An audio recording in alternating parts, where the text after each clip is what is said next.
கோவையிலே ஒரு வெடிகுண்டு சம்பவம். அதை போய் பார்த்தா சிலிண்டர் வெடித்தது என்று சொல்கிறார். ஆனால் காருக்குள்ளே வெடிகுண்டு வெடித்தது. அதுபோல மதிப்புக்குரிய அண்ணாமலை அவர்கள் ஸ்டேட்மெண்ட் விட்டதுக்கு பிறகுதான் அது எதற்காக வெடித்தது என்று அது பிறகு கைது செய்தார்கள். இப்படிப்பட்ட ஒரு ஆட்சி. கோவையிலே வெடிகுண்டு சம்பவத்திற்கு காரணமாக இருந்த ஒருவர் சிறையில் இருந்து இப்பொழுது இறந்து போனார். மிகப்பெரிய ஒரு ரவுடி, அவர் இறந்து போனார். அவருக்கு 200 போலீஸ் பாதுகாப்பு. அவருக்கு 200 போலீஸ் பாதுகாப்பு. எப்படி இருக்குது பாருங்க. காவல்துறையில் ஒரு சகோதரனை போலீஸ் கைது செய்து கண்டு ஒரு சகோதரி காவல் நிலையத்துக்கு போகிறார்.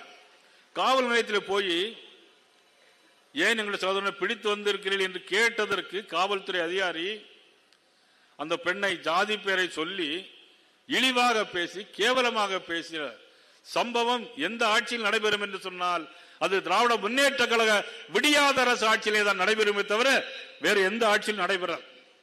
இவ்வளவு ஒரு மோசமான ஒரு சூழ்நிலை. கல்வியிலும் தொழிலும் செழித்து போக வேண்டிய இந்த மண்ணில் கஞ்சாவும் பெத்தமிடின் போதைப் பொருளுக்கும் இன்னைக்கு பஞ்சமில்லாமல் நடைபெறுகிறது என்று சொன்னால் காரணம் இந்த திராவிட மாடல் ஆட்சி. இந்த வீடியோவில் நீங்க பார்த்திருப்பீங்க. நொய்யல் ஆற்றில் எவ்வளவு கழிவு போகிறது. யார் காரணம்? திராவிட முன்னேற்ற கழக அரசு. இன்னைக்கு வருகின்ற வழியிலே எங்களுடைய மாவட்ட தலைவர் செந்தில் பெருந்துறை சிப்காட்டு கூட்டிட்டு போனாங்க. 37 கிராமங்கள்ல அதிகாரிகள் போர்டு வச்சிருக்கிறாங்க.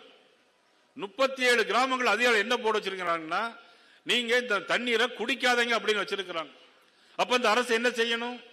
இந்த தண்ணீரை குடிக்காத சொன்னால் தண்ணீருக்கு அவர்களுக்கு கொடுப்பதற்கு ஜல்ஜீவன் திட்டத்தில் தண்ணீர் கொடுப்பதற்கு முயற்சி செய்திருக்க வேண்டும். அதை விட்டுவிட்டு அதிகாரிகள் இப்படி ஒரு தகவலை சொல்லுகிறார்கள். ஏன் என்று சொன்னால் முதலமைச்சருக்கு பதில் சொல்ல வேண்டும்.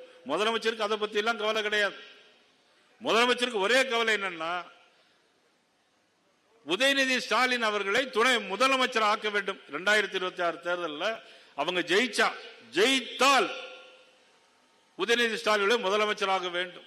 அது நடைபெறுமா? அது ஒரு காணல் நீர். அது நிச்சயமாக நடைபெறாது. அவருடைய கனவு பலிக்காது. அது வெறும் பகல் கனவாகத்தான் இருக்கும்.